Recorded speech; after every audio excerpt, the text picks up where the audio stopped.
dire, dire que Midi Minuit Fantastique est une revue exclusivement de cinéma, bien sûr, ce serait réducteur. Parce que dans leur défense du fantastique, ça supposait bien sûr de dépasser le cadre du cinéma. Pour autant, le cinéma est au cœur de la revue, c'est d'abord une revue de cinéphiles, et ce qu'ils avaient à cœur de défendre, c'était bel et bien le cinéma fantastique. Mais ce qu'il faut bien comprendre, c'est que comme tout était à faire dans les années 60 à ce niveau-là, comme il n'existait aucune culture du genre fantastique en France, aucune histoire du genre fantastique en France, par exemple, hein, si on prend le best-seller de Sadoul, l'histoire du cinéma mondial des origines à nos jours, le cinéma fantastique, en gros, bah, ça tient en deux lignes. Il y a une ligne sur King Kong, et puis c'est à peu près tout, quoi. Voilà, quand on parle de Todd Browning, bah, on le cite exclusivement comme figurant chez Griffiths. Oui. Fricks, on n'en parle pas, Dracula, on n'en parle pas. Voilà, tout ça est parfaitement oublié, ou voire inconnu. Donc du coup, tout est à écrire dans le domaine. Si on prend même, par exemple, les grands classiques de la littérature fantastique, Dracula, bah, c'est un texte qui est épuisé. Non seulement il est épuisé, mais la seule version qui a été éditée en France, c'est une version tronquée, c'est une adaptation de 150 pages environ, sur les 500 que compte normalement le roman. Donc du coup, quand Midi Minuit Fantastique s'empare de cette question du cinéma fantastique, à la fois, il défend une actualité brûlante, la Hammer, mais en même temps, il faut revenir sur l'histoire du genre, donc à travers les ventes fantastiques, à travers King Kong, à travers Zaroff, ben voilà, on est amené à parler des années 20, des années 30, des années 40, voilà, de l'histoire du genre, mais ça va même plus loin, il faut redonner les racines littéraires du genre. C'est pour ça que dans le numéro 4-5, on va rééditer l'adaptation française, c'était la seule dont il disposait à l'époque, du Dracula de Bram Stoker. C'est pour ça que dans le numéro spécial Zaroff, le numéro 6, on a la nouvelle de Richard Connell. Donc du coup, il y a cette volonté de tisser des liens entre la littérature, le cinéma, mais également les arts graphiques, la peinture, d'où la présence de Félix Labisse dans le numéro 2, avec ces tableaux qui sont absolument délirants et sublimement beaux, où on fait des liens entre donc ces tableaux, La marque du vampire de Todd Browning, ou The Shanghai Gesture de Joseph von Sternberg. Enfin, voilà, il y a vraiment une volonté d'exploser et les médias et le genre, parce que la définition du fantastique, elle n'est pas réductible à celle du genre, même si on défend le genre. Et donc c'est vraiment voilà, c'est une revue absolument foisonnante et une revue manifeste, encore une fois, de ce point de vue-là. Puis il me semble qu'il y a également chez eux un espèce de désir, de mélange d'art et de vie, une manière de vivre le cinéma, de vivre le fantastique, une forme de poésie de la vie qui me semble très présente dans cette revue. Je crois même qu'il y en a certains qui ont été peut-être un peu trop loin dans cette... Oui, alors ça, bah, en fait là, on touche même, à travers Midi Minuit Fantastique, on touche à tous ces grands objets mythiques des années 60, c'est qu'à un moment donné, la légende et la réalité s'entremêlent. Si on prend Midi Minuit Fantastique aujourd'hui, qu'on relit les textes, qu'on feuillette les cahiers photos qui prêtent à rêver les films, d'ailleurs, c'est vraiment ça, hein, les cahiers photos de MMF, et ben on a le sentiment finalement de lire le récit d'aventure cinéphile au diapason de celle vécue, vue à l'écran. C'est-à-dire que, par exemple, les virées en Belgique à l'assaut de pépites censurées en France, Bloodfeast d'Herschel Gordon Lewis par exemple, qu'on ne peut pas voir en France, bah ça, quelque part, ça vaut bien les affronts de Dracula, de Frankenstein, Pippington, contre l'ordre moral. Et d'ailleurs, si on s'attache aux personnalités des différents midi-minuistes, c'est encore plus évident. Si on prend par exemple Jean-Claude Romer, c'est quelqu'un qui a fini par devenir cet homme libre à la Fahrenheit 451 qui aurait englobé toute la cinématographie du monde. Jean-Claude Romer, c'était un filmographe exceptionnel, ça a été l'un des premiers à pouvoir recenser toute la filmographie de Todd Browning, de Terence Fisher, etc. Et c'est quelqu'un qui, par la suite, a fait voilà, les fiches de Monsieur Cinéma dans les années 70. Mais lui, c'est vraiment ça, c'est l'homme libre à la Fahrenheit 451. Si on prend Alain Lebris, lui, donc le co-rédacteur en chef des tout premiers numéros avec Michel Cohn, et bien lui, c'est quelqu'un qui s'est aventuré extrêmement loin sur le terrain des paradis artificiels.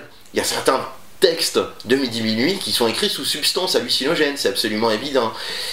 Non seulement il s'est aventuré très loin, mais il s'est même aventuré trop loin, parce qu'il a fini par se perdre définitivement d'ailleurs là-dedans, il a fini par en mourir, hein, tout simplement, Alain Lebris.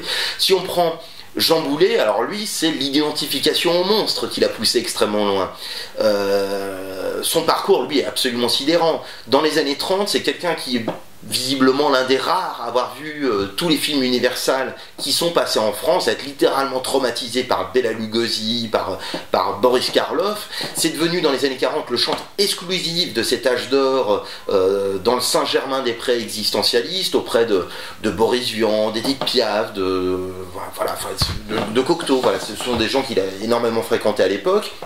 Il a fini par inventer des choses tout à fait délirantes sur ces films-là, parce que par exemple, à chaque fois qu'il racontait le Masque d'or de Charles Brabin, il allait jusqu'à inventer des séquences totalement sorties de son imaginaire, et d'article en article, il finissait littéralement par inventer des séquences tout droit sorties de son imagination. Par exemple, une séquence d'orgie sadomasochiste avec de jeunes éphèbes livrés à des crocodiles et des caïmans, voilà, des trucs totalement délirants comme ça, qui évidemment n'étaient absolument pas dans le film, mais c'était tout à fait invérifiable, parce que le film était invisible dans ces années-là en France. Donc voilà. Donc lui, c'est l'identification au monstre, et il a poussé la chose tellement loin qu'un beau jour, dans les années 60, il finit par se faire refaire le visage, une première fois pour ressembler à ses dessins, une deuxième fois pour ressembler à Jack Palance, et une troisième fois pour ressembler finalement à une espèce d'hybride complètement délirant d'Andy Warhol et de Brian Jones, voilà, en espèce de blond peroxydé, digne des expériences les plus folles du docteur Moreau, voilà, un personnage qui le passionnait tout particulièrement. Et Michel Caen, lui, je dirais que c'est un petit peu le héros noir de toute cette histoire, c'est celui qui a poussé le plus loin la quête surréaliste de l'amour fou.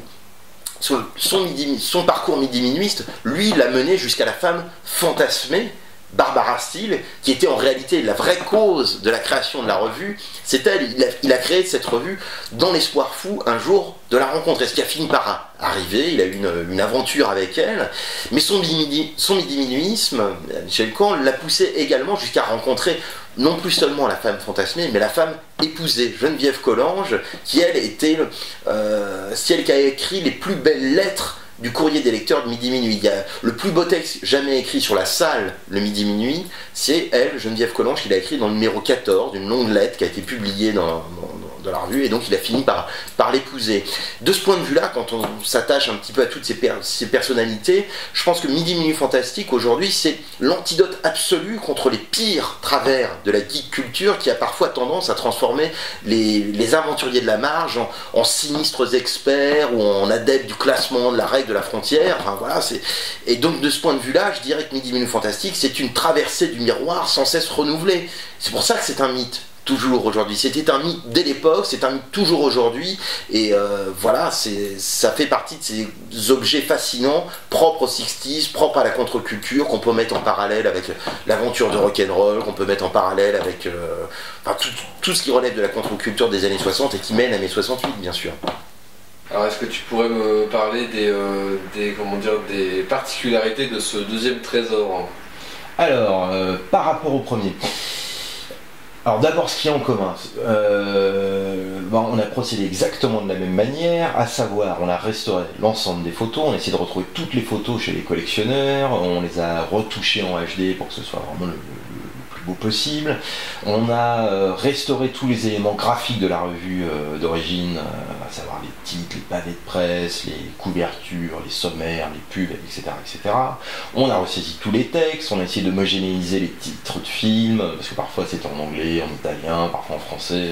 Donc on a remis vraiment toujours les titres de la même manière, etc., etc. On a trouvé du matériel inédit. Dans la plupart des cahiers photos, il y a des ajouts ici ou là, quelques pages de photos qui n'y étaient pas, ou alors des ajouts de couleurs aussi, certains documents qui étaient en noir et blanc, là, qui sont repassés en couleur. Donc ça, c'est ce qu'il y a de vraiment commun au premier volume. Maintenant, l'évolution, c'est aussi l'évolution qui était celle de Midi Minuit, et ça c'est très intéressant, c'est que les premiers numéros, ils se font en gros dans les années 62-63, à un moment où toute cette histoire du fantastique n'a jamais été écrite, n'a jamais été faite, tout simplement. Donc il fallait donner les bases d'une culture fantastique, donc on faisait des spéciales Dracula, spéciales Zaros, spéciales King Kong, etc. etc. Il y avait une dimension à la fois... On ancrait le fantastique dans la période contemporaine, mais en même temps, il y avait une volonté d'avoir un regard rétrospectif sur tout le genre, donner à voir son histoire. À partir des numéros suivants, c'est-à-dire ceux qui sont dans le volume 2, les numéros 7 au numéro 10-11, qui est un numéro double, ben là on est de plein pied dans l'actualité du fantastique. Le numéro 7 il s'intitule Actualité du fantastique, voilà, on ne peut pas être plus explicite, et donc là on a les grands entretiens fleuves tels que la cinéphilie à l'époque pouvait en produire, comme dans le cahier du cinéma positif. On a des entretiens fleuves avec Ricardo Freda, avec Terence Fisher, qui est interviewé 2 fois, une fois par Bertrand Tavernier, une autre fois par Michel Caen. On a un entretien avec Don Sharp, le réalisateur du Baiser du Vampire, qui est interviewé par Yves Boisset. On a un entretien fleuve avec Roger Corman, avec Pierre Cast aussi, qui est tout à fait passionnant, Pierre Cast. Parce que là, on a vraiment une espèce d'état des lieux des difficultés que pouvait rencontrer un réalisateur à l'époque en France. Il voulait absolument faire de la science-fiction et qui, dans un pays plutôt rétif au genre, bah voilà, avait toutes les difficultés du monde pour imposer son cinéma. Donc voilà, on a tous ces entretiens fleuves, on a de nombreuses critiques de films, tous les films qui sortaient à l'époque sur l'écran du Midi Minuit, entre autres. Voilà, on a des revues de festivals, le festival de Saint-Sébastien, de Trieste, etc. Les premiers festivals consacrés au fantastique. On a également, on perd pas de vue non plus la notion un peu thématique, hein, parce que par exemple il y a ce célèbre numéro 8 qu'on retrouve dans le livre, qui était le mythique et introuvable numéro 8, hein, selon la formule consacrée à l'époque.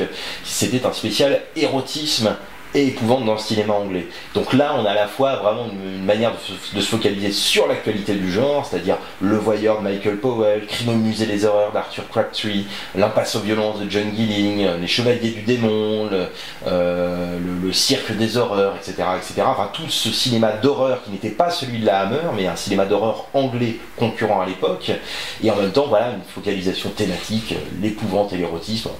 De mots, bah voilà, quelque part, c'est ça à l'écran, c'était ça l'idée, très clairement. C'est le prototype de la dimension sadienne de Midi Minuit. Oui, oui, très clairement, ouais. Et avec je crois, des suppléments également, des suppléments inédits, d'autres entretiens, je ne sais pas si on... Oui, oui, alors... Les autres ajouts de ce volume 2, dans le premier volume on avait un chapitre qui s'appelait L'entracte du Midi Minuit, qui était une manière d'offrir des textes et des photos inédits soit d'hier, soit d'aujourd'hui d'ailleurs, parce que je signe des textes aujourd'hui dans cette rubrique. Pour ce deuxième volume, on a encore davantage développé cette rubrique. Cette fois, l'entracte du Midi Minuit fait une 50aine de pages. On retrouve le tout dernier texte écrit par Michel Caen, qui est un hommage érotomane à Sylvie Bréal, actrice qu'on a pu croiser chez Jean-Pierre Mocky, chez Benazeraf, entre autres. Il y avait un manque à l'époque dans la collection Midi Minuit, parce qu'ils ont en gros fait tous les grands entretiens avec les grands réalisateurs fantastiques de l'époque. Midi Minuit les a fait, sauf un. Et ce cinéaste qui manquait à l'appel, c'était Mario Bava. Et bien désormais, on a Mario Bava dans Midi Minuit. On a retrouvé un entretien fait par Ornella Volta, qui nous a très gentiment, nous a donné très gentiment le droit de le reproduire dans ce volume 2. Donc on a un bel entretien carrière avec Mario Bava, réalisé en 71, voilà. Et puis il y a un texte que je signe, cette fois sur un film méconnu et pour cause, parce que non seulement personne ne l'a jamais vu en tant que tel, mais en fait il s'agit d'un film inachevé. C'était le Dracula en ombre chinoise, réalisé par Jean Boulet. Jean Boulet, donc le cofondateur de Midi Minuit, avec Michel Caen, Jean-Claude Romer et Alain Lebris. Cofondateur, on peut dire parrain de la revue, parce que c'est le premier fantasticophile français. C'est l'homme qui a inventé la contre-culture en France, hein. Il était à l'avant-garde d'à peu près tout, voilà, c'est-à-dire la culture bande dessinée, l'homo-érotisme, le fantastique, le rock'n'roll, tout ça en France on le doit à Jean Boulet. Et donc, après sa rupture avec Midi Minuit en 62-63, il s'est lancé dans un projet complètement fou, halluciné, d'un film en ombre chinoise, une adaptation du roman de Bram Stoker. Et il se trouve que sur le tournage de ce film, eh ben, il a fait travailler un jeune dessinateur promis un bel avenir, c'était Philippe Drouillet, qui avait à peine 17 ans. Et le récit de la production de ce film, c'est quelque chose d'hallucinant parce que c'est en gros l'histoire d'un cinéaste vampirisé par son sujet, qui vampirise son disciple et qui quelque part fait éclore l'artiste qui sommeillait chez ce disciple. C'est vraiment la genèse artistique de Drouillet. Et j'ai eu l'occasion de voir un certain nombre de rushs de ce film avec Philippe Drouillet et c'est absolument sublime, c'est quelque chose qui mérite d'être découvert. Et donc voilà, c'est un article d'une trentaine de pages qui raconte la virée en Angleterre de Jean Boulet, la manière dont il a voulu s'emparer des cendres de Bram Stoker dans le cimetière où reposent ses restes. Il y a toute sa correspondance à l'époque avec Drouillet où on voit ses passions du moment, ses colères, ses enthousiasmes quand il découvre notamment dans un ciné-club privé un certain nombre de films avec Bela Lugosi. Il délire totalement sur White Zombie par exemple, où il écrit: ce film est hallucinant, c'est le plus beau film que j'ai vu de toute ma vie, on y voit une héroïne errant dans un couloir avec une robe dont la traîne fait 15 mètres de long, etc. Enfin bref, c'est du Boulet pur jus. Et on a le récit de cette production qui avait lieu dans sa cave rue Bobillot, qui a viré à l'orgie permanente. Tout le monde un petit peu, enfin tous les amateurs fantastiques de l'époque ont plus ou moins travaillé sur ce film. Quand on se retrouvait chez Jean Boulet, on se retrouvait muni d'une paire de ciseaux et d'un stick de colle pour mettre en place voilà, ce théâtre d'ombre chinoise filmé. Et puis un beau jour, il y avait aussi toutes les conquêtes de Boulet qui pouvaient passer par là. Ça virait vraiment n'importe quoi. Voilà. Kenneth Anger a fait partie un petit peu de cette faune-là, il fréquentait Boulet aussi à l'époque. C'était, quelque part, cette production, c'était presque une sorte d'invocation satanique à Dracula. C'est une manière de vouloir l'incarner. Et en quelque sorte, Boulet a réussi son coup parce qu'il est passé de l'autre côté du miroir. Il a fini par s'identifier totalement à son personnage. Voilà. Finalement, c'est une attitude très romantique, ça. On retrouve ce que faisait Gauthier au moment de la bataille d'Hernani, à boire dans des crânes, et je trouve qu'il y a un équivalent très 20e siècle du romantisme. Ah oui, c'est une attitude totalement romantique, masochiste aussi par certains côtés, parce que il était hautement improbable que ce film puisse aller à son terme. Il n'y avait pas de système de production, c'était le seul moteur, c'était le délire de l'artiste, c'était clairement ça, quoi. Donc du coup, oui voilà, c'était un projet presque voué à l'échec, et en même temps, dans son inachèvement, il y a quelque chose d'absolument sublime, qui aujourd'hui donne envie d'achever le film. Voilà, en tout cas, on en a discuté avec Philippe Drouillet, pour lui c'était une redécouverte, et ça, quelque part, ça revoir des images de ce film, ça ranimait sa flamme, une espèce de flamme originelle, quoi. Il y avait quelque chose de cet ordre-là, 50 ans après. On a des chances d'en voir des morceaux un jour ? Oui, je pense. Toi, dans le coup, finalement, avec ces textes intégrés au tome de Midi Minuit, est-ce que ça te donne pas quelque part l'impression d'avoir réalisé le fantasme d'avoir écrit dans Midi Minuit ? Bah oui, très concrètement. Bah d'ailleurs, au final c'est ça. Oui, Midi aujourd'hui. Oui, en fait c'est vrai que ce chapitre central, c'est une manière de faire aujourd'hui des numéros inédits de Midi Minuit. L'idée fait son chemin d'ailleurs de cette manière-là. Parlons de la couverture. Pourquoi ce choix d'une photo du Freda, le spectre du Dr Hitchcock, qui n'est pas forcément un de ses films les plus connus? Alors d'abord pour la photo elle-même, qu'on trouvait en soi très belle, ça c'est la première chose. Ensuite, c'était pas forcément le spectre du professeur Hitchcock qu'on voulait en tant que tel, c'était pour répondre au premier volume où on avait un film emblématique de la Hammer, donc l'épouvante anglaise. On voulait un film italien cette fois, voilà. On voulait de l'épouvante latine, donc il fallait aller pour ça vers Bava, vers Freda, vers Margheretti. Et en même temps, on voulait quelque chose de tout à fait iconique, donc Barbara Steele, qui préface le livre, donc ça faisait sens aussi pour cette raison-là. Et je trouvais que c'était bien également d'inverser la proposition du volume 1. Pour le volume 1, on avait ce monstre qui étranglait une femme dont on ne savait si elle était en train de jouir ou de mourir. Ce coup-ci, la femme n'est pas victime, c'est elle qui tient le rasoir, et voilà, on inversait le rapport de domination, et je trouve ça plutôt sympathique de ce point de vue-là. Puis après, il y a aussi des raisons plus obscures, plus cachées, mais que je ne saurais révéler ici. Voilà. Et Barbara Steele alors, Barbara Steele qui préface donc ce deuxième tome, la rencontre avec Barbara Steele. Alors oui, ça Barbara Steele, sacrée aventure aussi. C'est vraiment l'aventure de la confection de ce volume 2. Très rapidement, quand on s'est lancé avec Michel Camp dans le projet d'Intégral, il y avait chez lui, je pense, la raison pour laquelle il m'a dit oui. C'est que je lui ai fait miroiter le fait qu'on pourrait peut-être retrouver la trace de Barbara Steele. Voilà, ça c'était. Et je crois qu'il y avait chez lui la volonté de renouer le fil d'un dialogue interrompu au détour du début des années 70, parce qu'ils se sont beaucoup fréquentés. À cette époque-là, dans les années 60, voilà, il y a eu une histoire d'amour par l'entremise de Midi Minuit. Et donc voilà, un beau jour, j'ai retrouvé la trace de Barbara Steele, je les ai remis en relation, c'était au moment de la sortie du volume 1, je dirais, à peu près. Michel n'avait pas internet, il n'avait pas de boîte mail, mais j'ai écrit un mail à Barbara Steele que j'ai signé Michel Camp, en lui disant « Peux-tu m'appeler ?» le numéro de téléphone. Le soir même, Barbara Steele appelait Michel Camp. Donc voilà, il y avait quand même quelque chose d'assez extraordinaire dans cette histoire. Et puis les mois ont passé, j'ai fini par proposer à Barbara Steele d'écrire la préface du volume 2, après lui avoir envoyé le volume 1. Elle était assez emballée par la collection. Elle nous a écrit cette très belle préface où non seulement elle nous fait part un peu de ses souvenirs de Freda, de Bava, enfin tous ses tournages en Italie, et en même temps elle a un vrai point de vue sur le genre, ce qui n'est pas toujours le cas d'ailleurs chez les grandes icônes, chez les grands acteurs du genre, ils n'ont pas nécessairement toujours un regard si intéressant que ça sur les films qu'ils ont tournés. Elle, si, elle a vraiment des choses à dire, c'est tout à fait passionnant.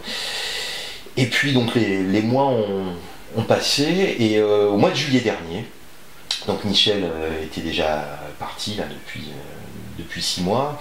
Au mois de juillet dernier, j'ai reçu un coup de téléphone un soir, une voix féminine en anglais. « Hello, Barbara Steele speaking, I just arrived from LA. » Waouh, Barbara Steele m'appelle. Ça a été très étrange parce que j'ai reconnu sa voix. J'ai senti que c'était elle au moment de décrocher. Donc c'était très très très perturbant. Et finalement, on s'est vu le lendemain dans un café. On a passé 2 heures ensemble. Moi, j'ai fébrilement préparé une sorte d'interview. Je me suis dit, bah voilà, ce sera peut-être l'occasion d'une interview informelle, mais rien ne se passe jamais comme on le prévoit. Finalement, c'est elle qui m'a bombardé de questions pendant 2 heures.